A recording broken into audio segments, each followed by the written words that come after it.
Hello and welcome to Series 5 of Autism in Conversation with Auticon, a podcast from Auticon, the largest autistic majority company in the world.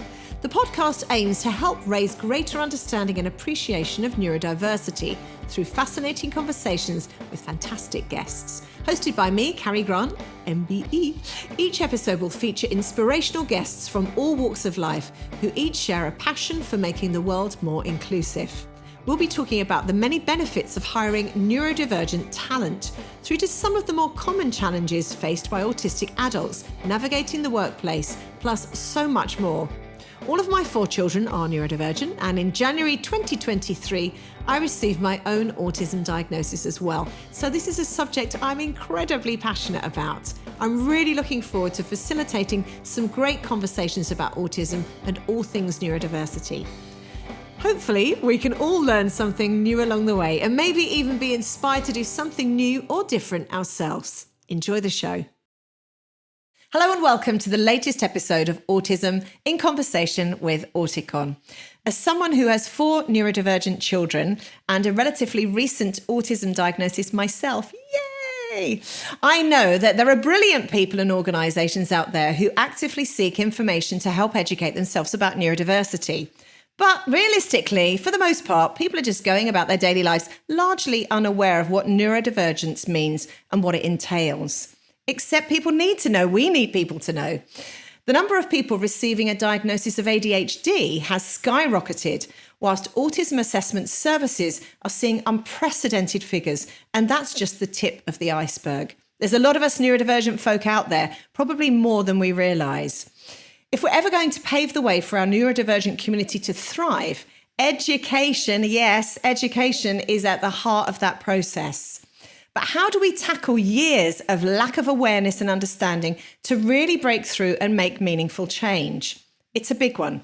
Luckily, I have some excellent guests joining me today to discuss this very subject. They are author, illustrator, and advocate Eliza Fricker, Hayley Hamilton, job coach at Auticon, and Eden West, associate artist at Access All Areas. We love Access All Areas. Actually, we love you all. We love you all. I couldn't think of a better selection of people to discuss this subject. So thank you all for joining me today. Like I said in my intro, this is a big topic, and I know you've each got some superb ideas and insights to share with our listeners. So before we get into the subject in more detail, I'd just like us to touch on each of your backgrounds, if that's okay, as you all do fantastic work, and I'd love our listeners to know more about you. So Eliza, I'll come to you first. Could you tell us about the type of work you do and how you came to focus on autism? So my background is I'm an illustrator. I used to be a designer, and then I began to illustrate the experiences that we'd had as a family navigating the education system. When my own child could no longer access the education system. So it was a way for me to process that. And I didn't think that it would have much reach because as far as I was concerned, there weren't many people going through what we were going through. Right. Turns out there's quite a lot going through what we're going through. Right. So yeah, I just put it on a blog, and it was a way for me to kind of upload things as they came to me through the kind of 8 years of that experience. And then since then, I've been illustrating and authoring my books around the same topic. And there's lots and lots to write about that. And what age group are those books heading towards? Who are they aimed at? They are mainly aimed at adults, but a lot of adults get in touch to say that their children have read them because the way that I do them are very heavily illustrated and they are comic strips. So a lot of children are picking them up, which is lovely to hear. And I've got a couple in the pipeline that are actually aimed at teenagers as well, which is very exciting. I love that. I think there's so many ways. I think about all the people that I get to meet. We run a support group for over 200 families. And I know that question comes up a lot. What can I give my child? What can I read? What materials are out there that are also just positive views as well? I think too often our kids go online, their first experience is, I'm autistic, what does that mean? And then they just get a barrage of negative stuff. So knowing that that creatives are out there doing stuff is really encouraging. And you've also had your own autism diagnosis, haven't you? Tell us about that. Yeah, I think it was actually very early on going back into those school buildings for meetings. I knew that I was really ramping it up, and I didn't know what masking was, but I certainly knew that I was putting on a front. I felt under enormous scrutiny, but there was also the anxiety of going into those school buildings, and so that that was a sense I had early on. And then it was working more and more with the autistic community that people started saying, do you think you could be autistic? And I felt an ease and comfort with these people that I hadn't felt with lots of other people in my life. Um, and so eventually, a couple of years ago, I actually had my autism diagnosis, and had been sort of thinking I was sort of self-diagnosing, but it wasn't until I got the diagnosis that it really allowed me to really live my life a lot more authentically than I had before. And actually, it's created much more genuine connections for me because I'm not masking anymore. And I don't know who that person was that was masking before, but it certainly confused myself and other people. So now it's been a really positive thing to be able to live how I need to live, really. I love that. Thank you so much for sharing that. And I didn't know you were going to talk about walking into school, but literally, as you said that, my heart rate went up and I realized, oh my gosh, that is exactly, even before my autism diagnosis, I used to say, because parents are going in and maybe we've not had great experiences of school and we feel traumatized. I was thinking, hang on a minute, maybe not everyone does feel that. Maybe that's a thing that autistic people feel, because I so relate to what you've just said. Eden, let's turn to you. So when were you diagnosed as autistic, and how did that come about? Well, I was originally diagnosed at the age of 3, so I was really quite young, but I spent most of my childhood kind of oblivious to it. So I was oblivious to the fact that I was autistic, and I was oblivious to the social problems that happened because of it in friends and at schools and later on at work. And it wasn't until I was about 16 that the thought kind of clicked in my head and I realized, oh, I'm autistic. And then over the next 2 years, it kind of crystallized in my head that that's who I was. That's who I was always going to be. And that's when I really started to consciously develop ways of trying to change how I work with people, change how I interact with people, which didn't work well starting off, but it didn't change much until about 2018 when I first joined Access All Areas, where they really helped change the way I saw the world and allowed me to be more the me that's really me than any other time in my life. So let me just dig in a bit with what Access All Areas do in your role there, because I'm very, very familiar with your company's work. It helped to launch my child Tylen's acting career on Hollyoaks. We're forever grateful to Access All Areas. Thank you so much. But you tell us from your point of view, Eden, what do Access All Areas do? Well, Access All Areas started out as a performance company, and then it went in and turned into a production company as it evolved and grew bigger and bigger over the years. So we do a lot of things. We do a lot of internal work, creation projects inside Access All Areas. And then we also get involved in the local area where Access All Areas is based, in the Hackney area, in projects from all levels of creation from the top down. Then we also do a 2-year performance making diploma course alongside Central School of Speech and Drama, which is really great, which is how I got involved with Access All Areas in the first place. I joined the course. And then I currently work alongside others in Access through the accessibility aspect of the work with Access, where we go to various big companies and we teach them modern practices of how to expand their ability to be accessible to anyone from all walks of life, of all kinds of neurodivergency. So we've worked with big groups like Netflix, for example. So we work in all areas. That's amazing. Wow.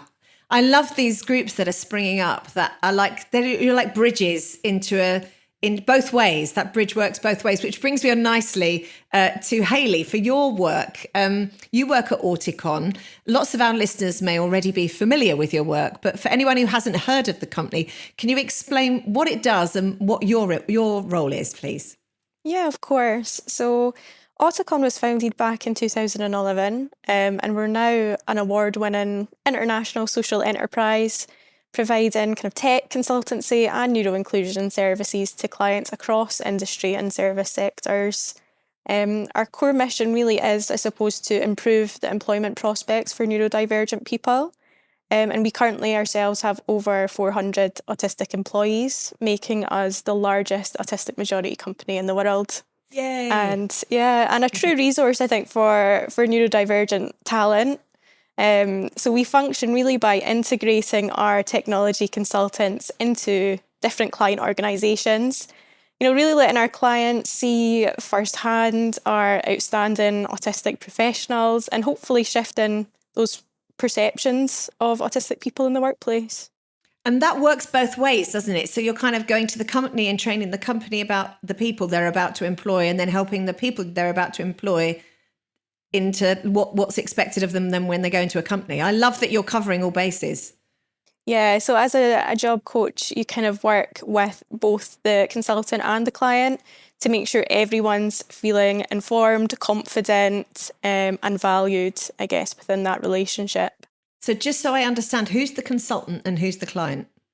So our consultant would be our technology consultants who enter into our client organisations to take part in various different projects across kind of data, tech, IT, cybersecurity, for example. Okay, so that gives us a kind of basic outline of what you're all up to, and thank you for that. We usually focus on the working world in this podcast, but I think it would be remiss of us to not talk about the role of schooling and education, because so often the all too rigid approach that we see in the workforce often begins in school. It's kind of repeated throughout lives for autistic people. So this is a question to all of you, but let's start with Eliza. What do you think we could start to implement in schools that would help improve understanding of neurodivergence? Well, I think we need more autistic people doing training in schools. That's first and foremost. It seems like at the minute we're still under a lot of assumption about autistic people. And I always talk about the importance of understanding the whole environment and the impact of that on the individual. At the minute, because obviously to get a diagnosis, we locate the problem in the individual. That's how diagnosis works. And it's very much that kind of narrative follows through within the school environment. So there's a lot of onus on the child and the family to work out what that problem is and to fix it. Now, that doesn't sound too bad in a sense, but when you think, you're often asking that child and you're saying, what is it you don't like about school? And actually what we need to do is not look at it as little things that need fixing, i.e., would you like some headphones or a timeout card? It's really difficult for that child. It's the whole environment. And we need to make that much more neurodivergent friendly. And part of that would be a flexible and interest-based learning curriculum. If we could bring more of that in, if we could have just more flexibility within the school day. School has got more and more rigid. We can see that by the numbers of children that are struggling to attend. So we really need to sort of look at it in a lot more of a kind of holistic and child-centred way. And at the minute, it is just get that child in and some quixes in order to do that. Eliza, as soon as, it's absolutely right. I agree with what you're saying. I hate the reading, writing, arithmetic. Like, how uninspiring is that? Could we just have curiosity, creativity, community? Like, let's bring this 3 C's in, please. But, there will be people that will say, well, if they do that, if they make education like that, that's going to affect my neurotypical child. But it can be that? Positive for everyone. And I do a lot of webinars with a trauma therapist, clinical psychologist on low demand parenting. And we have the same argument. People saying, how is that going to work? How are we going to do that for one child?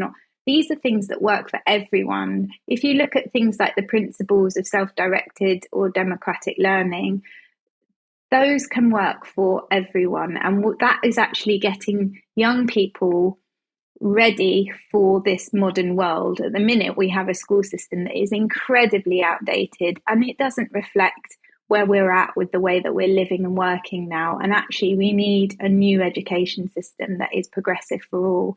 Things are changing so much more everywhere else, and our education system is massively lagging behind on this. You've talked about their low demand parenting. Could you just explain what that is?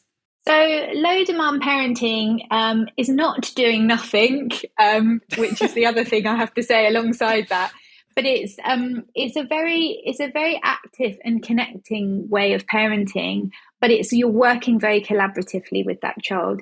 So when you have a child who is pressure sensitive, as I like to say, you realize very early on that those traditional ways of parenting are not working, because actually what you're doing is you're putting more pressure onto that child.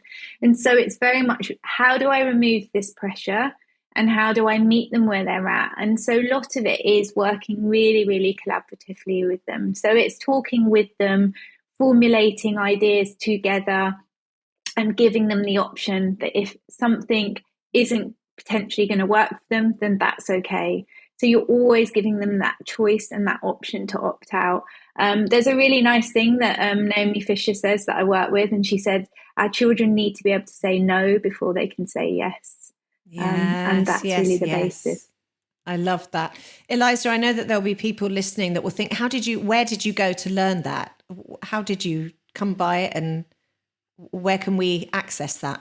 I think it was after things became massively challenging that I had to sort of instinctively, I knew something had to change.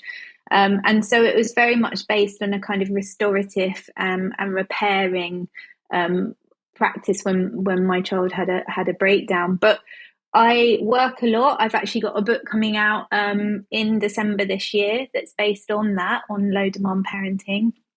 And that is written by Naomi Fisher and illustrated by me. So that, and you can always access our webinars. They run monthly. So we do lots on low demand parenting. And that's with or without a diagnosis for your child. It's just really if you're feeling like things are not working and it's not a very happy household, then it's for you to have a go. Wow.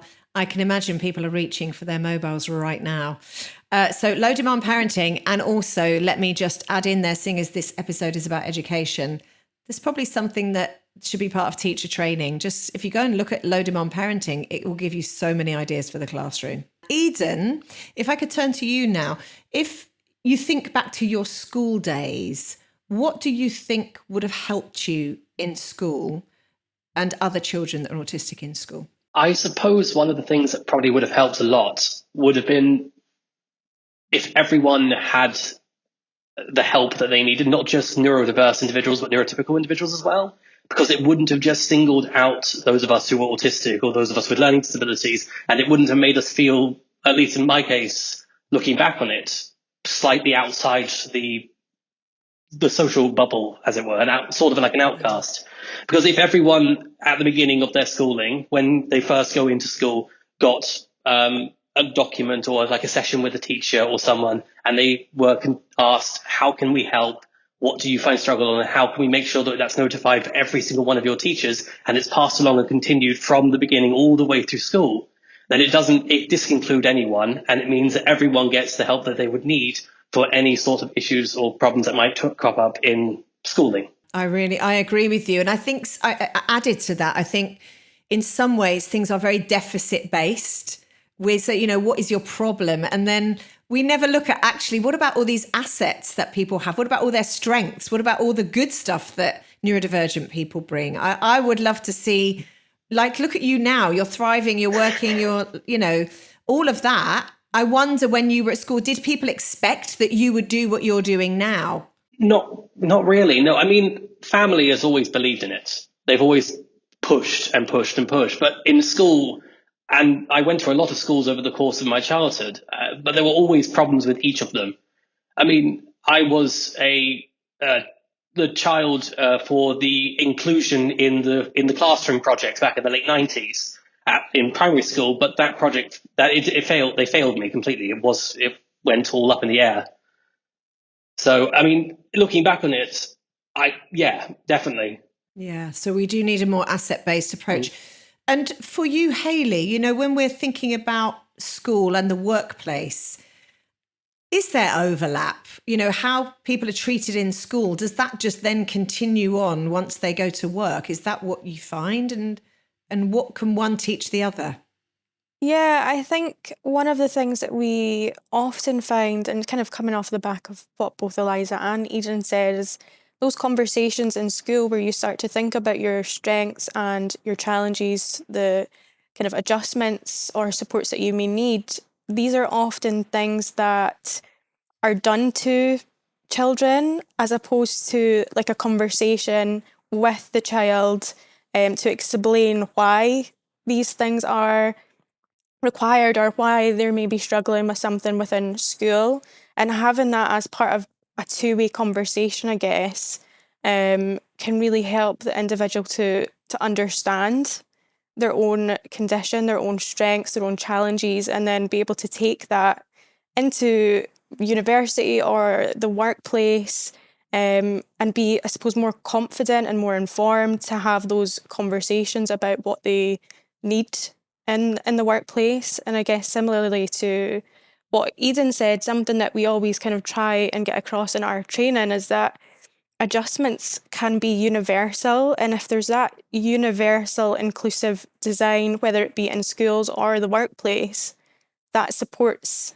everyone and kind of eliminates even the need for an autistic person, for example, to have to request a reasonable adjustment, have to disclose a diagnosis. The support's just there anyway. I hear you, and it's interesting when you speak to across all of the podcasts that we've done, you hear people again and again saying about just make these adjustments. It really means that person will then flourish. So I guess my question then is, what is so difficult? What stops leaders, whether that's in school or whether that's in the workplace? What is stopping leaders from opening those doors and making those adjustments? Eliza? Do you mean in terms of school? I think school is still very target driven. And I think what we're doing is we have these expectations of where we think children should be, rather than meeting children where they're at. And I was someone who massively masked in school. I was a top set student. There was probably very few indicators while I was in school that I had any issues. In fact, when I did sort of struggle in subjects that I had no interest in, I was massively pushed in those. I think we're still missing a lot of people who are flying under the radar, but all that does is we have to think about the preparation that is doing for them in later life. So the girls, the women that I meet who are late diagnosed, we all have these stories, and what it means is that we end up very much becoming perfectionists, driving ourselves into the ground, burning out, exhausted. That's not helpful at all. That's not helpful for our work life, our home life. So actually what we need to be looking at is how the bigger picture of this. It's not enough that young people maybe, and we've probably all heard this as well, but they have the potential. They have the potential to get great grades. Well, that's not enough, because what we're looking at is how well we're actually preparing people to be functioning adults, well adults, happy adults, going through their lives going on. But do you think then that it's because there is pressure on schools? You mentioned about targets and SATs and all the stuff that teachers now have to worry about. Maybe there just isn't time in school, or maybe the headspace for leaders. Like, Eden, what do you think stops teachers or head teachers from, or even in your work alongside companies, what do you think stops people from wanting to embrace neurodivergence or wanting to step in and help? I suppose one part of it is that nervousness to try and help people in that sort of situation, but not doing it in the correct way, or feeling that they're not doing enough, or they're doing too much, or they're going in wildly the wrong directions, and not having the experience and the taught techniques and the up-to-date ways of doing things to be able to give the young child with autism or with a learning disability all that they need to be able to be the best person themselves, or version of themselves they can be. That's really interesting, because obviously Eliza's touched on the fact that targets are the aim of school, and that makes it really difficult. And then Eden, you've talked about, and I think this is true, there is a kind of nervousness and maybe a lack of confidence in people as to that they don't actually know, even though they're being told what they need to do, there's still a lack of confidence there. Hayley, what do you encounter as you work with companies? Are they kind of giving it lip service, or are they truly giving meaningful change? I think so often we go into teams who really want to support and create that inclusive environment for their colleagues, but they just don't have that strong knowledge base to inform the practice, I guess. And with that comes this, as you say, nervousness as opposed to even have these conversations in case they get it wrong. And it's really about encouraging people, regardless of you're getting it wrong or right, just to have that conversation and learn from that and move forward with that. And it's, I suppose, giving companies the confidence to engage in those conversations. Moving on now to looking at best practice. I know that each of you have probably got loads of examples of what good looks like. So I want to get straight in with Eliza. What have you experienced within your own life or with your children's life where you're like, that really works? What are the things that you'd love to highlight? I'm quite an advocate for, as I said earlier, meeting the child where they're at. And I think that if we can actually remove a lot of those sort of societal and parental expectations, I think we can make things a lot more content and happy. And that's where, you know, I do feel that the kind of low demand parenting, so we put less demands on these children and we allow them to find the things that work for them, because that's the most important thing, that we end up as adults having a sense of our own self and what feels good for us and what doesn't feel good for us. And I think that's the thing that is very much lost when we're cajoling or making children do things that don't feel good for them. So very much going with the pace and the direction from the child, I think, is really important.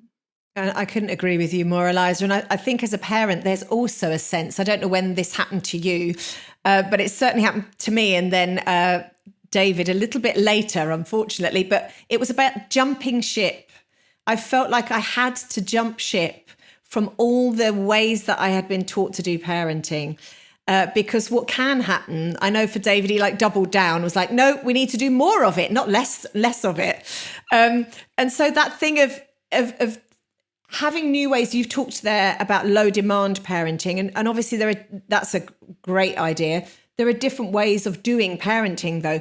How did you go did you have a different idea of parenting to begin with? Was it something you've had to learn? Yeah, absolutely. I think there are traditional parenting that is there for all of us. I don't know why we pick this stuff up, but we do. I actually had a very kind of laid back childhood, so I don't know where I got these things instilled in me, but they were there, probably the influence of others, you know, very early on when you're going to parent groups and play groups, they kind of creep in. And I just knew, because we got to a point, and I think this is when I speak to other families, they get to similar points where you think this isn't sustainable. This is not working for any of us. We are all miserable. And we've absolutely done what you said. We've done what David suggested. Well, we've just got to keep trying harder. We've all done that. And it has catastrophic results, you know, and we have to do something different. And it can be and that's where it can turn around and become a really positive, lovely place to be as a family, because we all we then look at everything completely differently. And that's a really nice place to be. And then I guess your challenge is, we've discovered, like we did in COVID was, I have to say, for our family, in terms of, obviously no one wanted to have COVID itself, but being isolated for us was amazing. We had a great time. Our little village in our house worked really well. So then how do you communicate that with any agency back into school, where you know it's working for your child at home? Do school listen? Yeah, I mean, that is a really difficult thing. And I think that it isn't the only environment. And I think if you are seeing the impact of your child spending 5 or 6 days in that environment, and it is making everyone unhappy as a result, then it is time to consider other things. That school environment is not the only way to learn. There's lots and lots of different ways. It's amazing when I speak to families about different ways they do it, whether that's little self-directed schools or alternative provision or trauma-informed or tutors that come to the house, or they just do it themselves. There's loads and loads of different ways, and that may even look completely different from what we think learning is.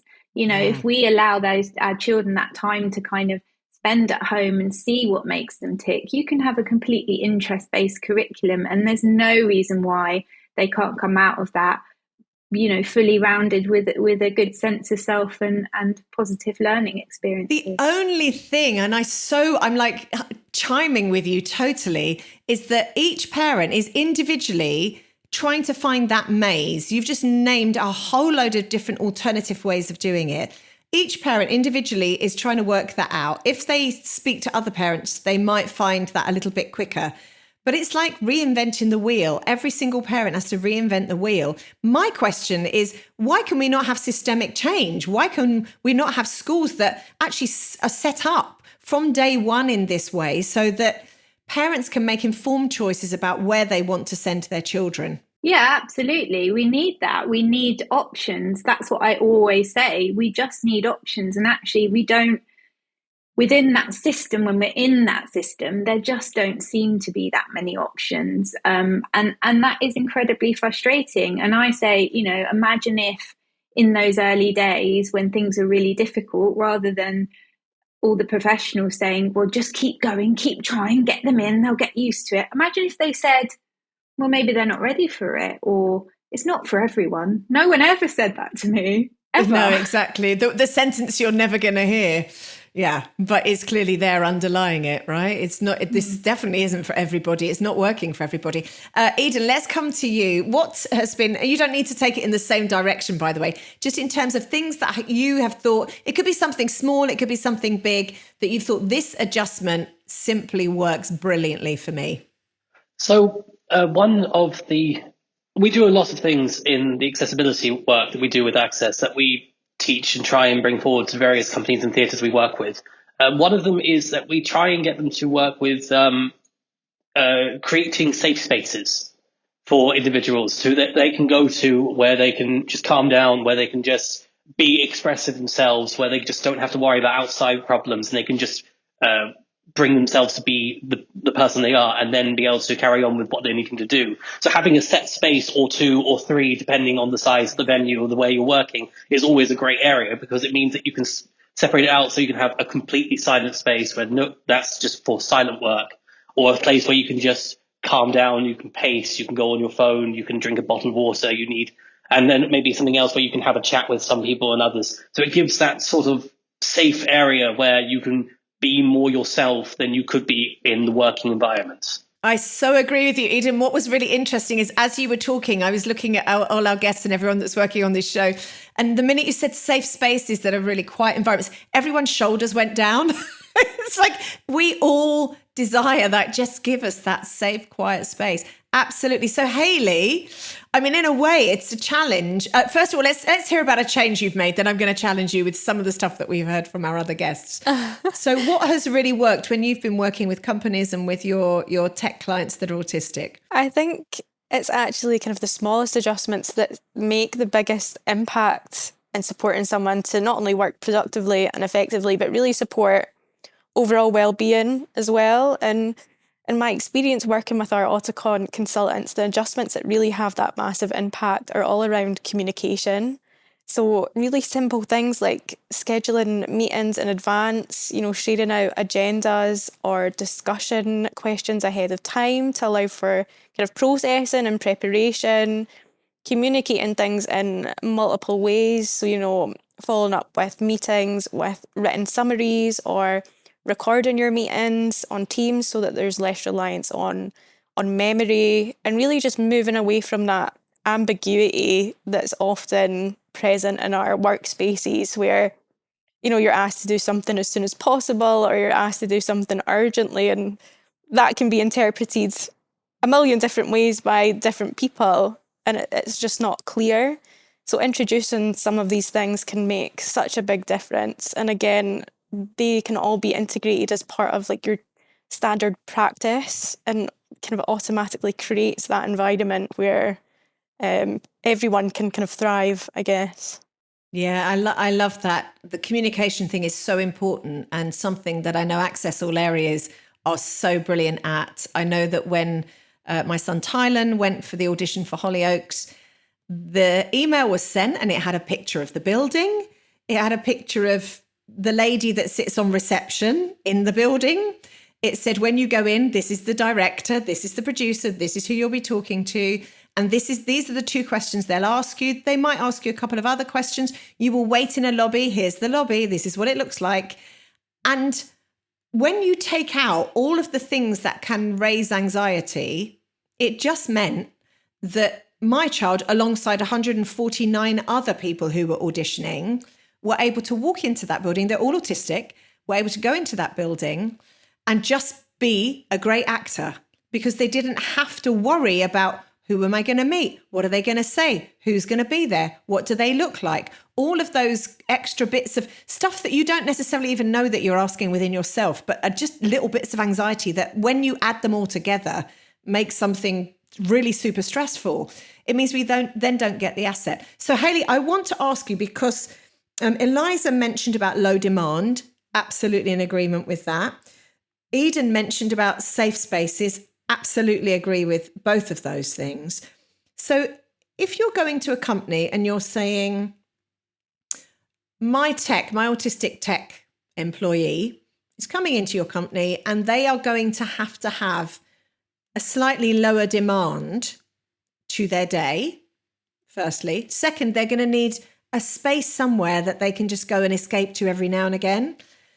What would be the response? I'm thinking in business, some people will just go, low demand, I don't think so. We've got to keep those people going. How do they respond to those kinds of asks? I think in terms of kind of the sensory space, clients tend to be quite open with that in terms of carving out that kind of safe, low sensory environment within their organisations, or obviously with work from home and hybrid working options, allowing their kind of employees or our consultants to take time out during the day to either go for a walk or have 5 minutes in their living room, kind of reading a book or participating in a hobby or whatever it may be, to kind of, I suppose, relax and take that time before coming back to work. I think in terms of demand, it's really about helping prioritise almost. And again, it comes back to that communication. So sharing clear priorities, clear deadlines, clear expectations to remove some of that processing that's taken place outside of the actual technical task that they need to do. And that means they can just focus on the work that they're doing. And that's just massive. Yeah, brilliant. You guys are giving such good answers. Thank you. So we always, when we come to part 3 of our podcast, we always like to look to the future. And you guys have given such good answers. So I'm fascinated to what you'll make of this. My final question is, if you could choose just one change that you would like to see, like 10 years from now, if you could just imagine the landscape for neurodivergent people and allowing us to thrive and be who we're meant to be, what would that be? It doesn't have to be a big, it could be small, whatever size you want. Eliza, what would you like to see? That is a big one, isn't it? Yeah. I think just acceptance that we learn and we all live differently, and to really, I think that will be the most important thing, that those early years of education and learning are very much about exploring that so that we get to the place that we need to get to. And rather than this kind of fitting us into this box and this construct, that we are allowed that space to develop ourselves. And I think we can do it. I think we do have brilliant teachers, but I think we've taken away that teachers have those skills. We've made them fit these standard systems too. And actually, yes, if we allow teachers to come in with those individual skills that they have and to bring those to the classroom, I think children would be excited and enthusiastic to learn a lot more, because the teachers would be allowed to use their creativity and their skills as well. But everyone's kind of trapped in these systems at the minute. Yeah, that's a great answer, Eliza. Thank you. Eden, for you, what would you like to see 10 years from now? I suppose if I could choose any one thing for us to change within the next 10 years, by 10 years from now, I would change it from the way we interact with people, the way people look at the world and they're asking for help, rather than it being a conscious decision that people do, where they ask, how can I help? How can I make things simpler? How can we make you the best person you can be? change it to an unconscious choice. So it's always happening. We always do it. It's just a natural part of our everyday routine. We always ask these questions. It's not something we have to decide to do. It's something that we just do it anyway. That's such a great answer. And for you, Hayley, obviously you're working at the cutting edge there, bringing more and more autistic people into the workplace. What would you like to see in 10 years? You're already the leading company. So, I mean, obviously you're just going to get bigger and bigger. But you are actually, I would also like you to cover the fact that you just cover tech, don't you, at the moment? And there are lots of autistic people that their gifts are in other spaces. So that's a double question for you. What would you like to see? I'm wanting you to expand from tech. I think maybe a refinement of our standard recruitment process that we know today. So obviously that recruitment process is often a massive barrier for neurodivergent candidates accessing employment. And this is massively important when you take into account that supportive, kind of meaningful employment not only equals financial stability, but also that unemployment's associated with things such as increased mortality, morbidity, limiting illness, cardiovascular disease, poor mental health, suicide, and kind of health damaging behaviours like alcohol, smoking, drugs, poor diet, and things like that. So employment is massively important for well-being, and just being able to make that a more accessible space for everyone. And allowing people to live their purpose is so important. I'm going to keep pressing you on this. You do tech at the moment, Auticon. What are the chances you can spread or actually maybe show other companies, start something or help somebody else to do other areas like what you've done? I feel like you've done so well in the area of tech. And it's the obvious one we know that lots of autistic people, not all, because every autistic person is different, but there's a high portion of people who are very good with tech. Yeah, I think the good thing about Auticon is, of course, we're based in the tech space and our consultants go into clients for those types of roles. But our kind of neuroinclusion services are available to every organisation out there. So, we can provide that education, we can provide support to various organisations in various spaces, but hopefully it just grows and grows from where we're at now. Wonderful. Thank you so much to my guests this morning, to Hayley, to Eliza, and to Eden. It's been lovely chatting with you. What a wonderful way to end the show. Very positive. We really hope that you've gained some insights to take away with you, and I know that I have. Thank you for listening, and I will see you next time. Thank you so much for listening. We really hope you enjoyed this episode of Autism in Conversation with Auticon. If you'd like to know more about the podcast, would be interested in applying for a job as an Auticon consultant, or would like further information about how Auticon can help support your business to be more neuro-inclusive, please visit auticon.com/UK. This episode was recorded in February 2024. Recording and production was by Strathmore Studios in Clerkenwell, London. It was engineered by Alex Brown, edited by Billy Godfrey, and the music was by The Lethargies. That's all from us this time. Thanks again for listening, and bye for now.